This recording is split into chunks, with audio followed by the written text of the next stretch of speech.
नमस्कार दोस्तों, स्वागत है आप सबका मेरे चैनल पर, जहां हम आपके लिए लाते हैं ज़िंदगी को बेहतर बनाने के अनमोल विचार। आज हम बात करेंगे माइंडफुलनेस की। यह हमारे जीवन में क्यों ज़रूरी है और इसे अपनाकर हम अपने मानसिक तनाव को कैसे कम कर सकते हैं। ऑलमोस्ट सभी का मन या तो पास्ट में होता है या फ्यूचर में। हमारा मन कहीं ना कहीं दौड़ ही रहा होता है। प्रेजेंट में तो हम बहुत कम 10 या 20% ही होते हैं, होता है ना सबके साथ। तो कैसे हम निपुणता से अपने सोचने की शक्ति को समझकर उसकी ऐसी प्रोग्रामिंग करें जिससे कि हमें उसके लिए कुछ खास करने की या स्पेशल करने की ज़रूरत नहीं है।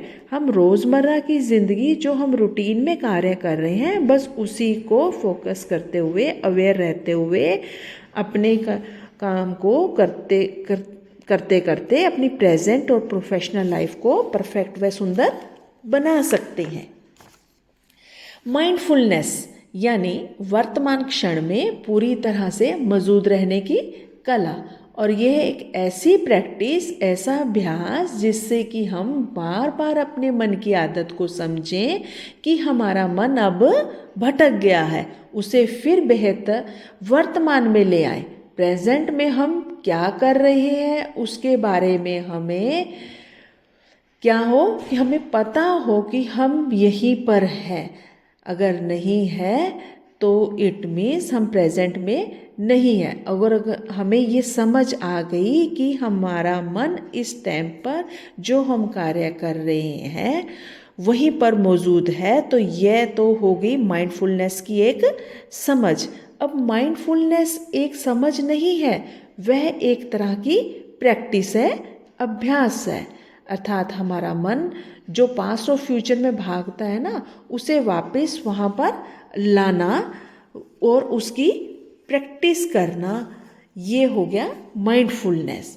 तो सबसे पहले मैं आपको कुछ छोटी छोटी ऐसी चीज़ें बताऊंगी जिससे कि हम अवेयर रहकर अपनी लाइफ को अच्छा कर सकते हैं, परफेक्ट बना सकते हैं।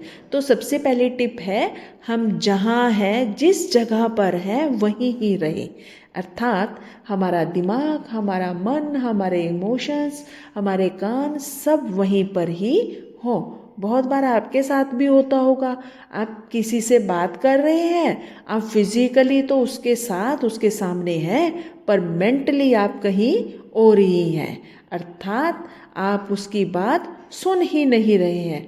तो हमने ध्यान रखना है कि हम जिस वक्त जहाँ हैं, जो काम कर रहे हैं वहीं मौजूद हो, फिजिकली भी, मेंटली भी और इमोशनली भी। सेकेंडली है कि बहुत सारा हमारे को स्ट्रेस हो जाता है, टेंशन हो जाता है, हमारी फीलिंग्स अप एंड डाउन होते हैं, उनको हमें मैनेज करना आना चाहिए। यह भी एक बहुत बड़ा हिस्सा है प्रेजेंस ऑफ माइंड का। तो कई बार हमारे किसी ना किसी से कुछ बात होगी या फैमिली में कुछ ऐसी घटना होगी, इमोशनली हम या मेंटली हम स्ट्रेस में हो जाते हैं। तो हम किसी से ढंग से बात नहीं कर सकते, या अपने वर्क प्लेस पर हम अच्छे से वर्क नहीं कर पाते, अच्छा 100% नहीं दे पाते। तो हम क्या कर सकते हैं, हम कुछ ऐसी एक्टिविटीज़ कर सकते हैं अपने मन को रिलैक्स करने के लिए, अपने माइंड को रिलैक्स करने के लिए। तो हम कुछ डिफरेंट गेम्स खेल सकते हैं, जैसे चेस हो गया, बैडमिंटन हो गया, कैरम हो गया, या हम अपनी हॉबीज़ का यहाँ यूज़ कर सकते हैं, लिसन म्यूज़िक, डांसिंग, पेंटिंग, इस तरह की बहुत सारी एक्टिविटीज़ हम कर सकते हैं।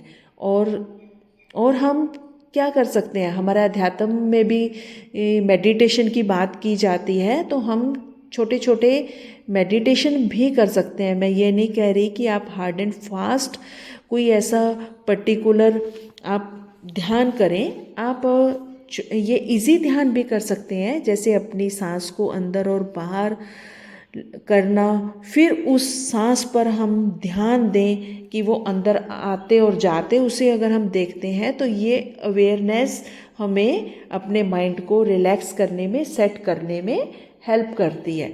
इस तरह की और भी बहुत डिफरेंट एक्टिविटीज़ करके हम अपने माइंड को रिलैक्स कर सकते हैं और प्रेजेंस ऑफ माइंड भी बना सकते हैं। जैसे मैं एक एग्जांपल देती हूँ, मैं आपको एक पिक्चर में कहूँ कि आप इस पिक्चर में ऑरेंज कलर को ढूंढें, तो आपका इस वक्त सारा ध्यान ऑरेंज कलर की तरफ ही हो गया ना। तो सिर्फ व सिर्फ आपको अब इस टाइम इस तस्वीर में ऑरेंज कलर ही आप देख रहे हैं, ढूंढ रहे हैं।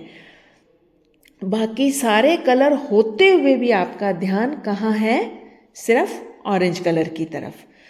तो बस यही है प्रेजेंस ऑफ माइंड। ऐसी बहुत सारी एक्टिविटीज़ हम कर सकते हैं। नेक्स्ट आता है ध्यान से सुनना, और इसी के साथ साथ लिसन मोर स्पीक लेस, अर्थात ज़्यादा सुने और कम बोलें, तो हमारी समझ इम्प्रूव होगी। और ध्यान से सुनने से हमें सामने वाले की बात एक तो अच्छे से सुन पाएंगे, समझ पाएंगे, और उसका फिर हम परफेक्टली आंसर दे पाएंगे। नेक्स्ट आता है अच्छी नींद लेना, अर्थात रिलैक्स होकर सोना। इसमें क्या होता है, मैक्सिमम सबके साथ ही ऐसा होता है, जब भी हम सोने जाते हैं तो बहुत दिन भर के या तो हमारे माइंड में विचार चलते रहेंगे, या नेक्स्ट डे की हमें टेंशन हो जाएगी, इस काम को ऐसे कैसे करूँगा मैं, कैसे होगा, तो वो बहुत सारा स्ट्रेस हो जाता है, जिसकी वजह से हम अच्छी नींद, रिलैक्स नींद नहीं ले पाते हैं। तो उसके लिए आप क्या कर सकते हैं, सोने से पहले अपने सारे काम की लिस्ट बना लें। अब क्या हो गया कि आपने एक लिस्ट बना ली, आपके माइंड की एक प्रोग्रामिंग हो गई। तो आपके माइंड को अभी पता है कि आपको सुबह उठकर सबसे पहले ये काम करना है। तो आपका माइंड अब क्या हो गया, रिलैक्स हो गया, और आपको भी अच्छी नींद आएगी, तो आप स्ट्रेस फ्री होकर सो पाएंगे। तो इस तरह से हम कुछ ऐसे अभ्यास, ऐसी कुछ एक्टिविटीज़ की हेल्प से अपनी दिनचर्या को, अपने रूटीन कार्य को करते हुए एक अच्छी लाइफ को जी सकते हैं। कहते भी हैं ना, practice make a man perfect. Thank you so much. नमस्कार दोस्तों, स्वागत है आप सबका मेरे चैनल पर, जहां हम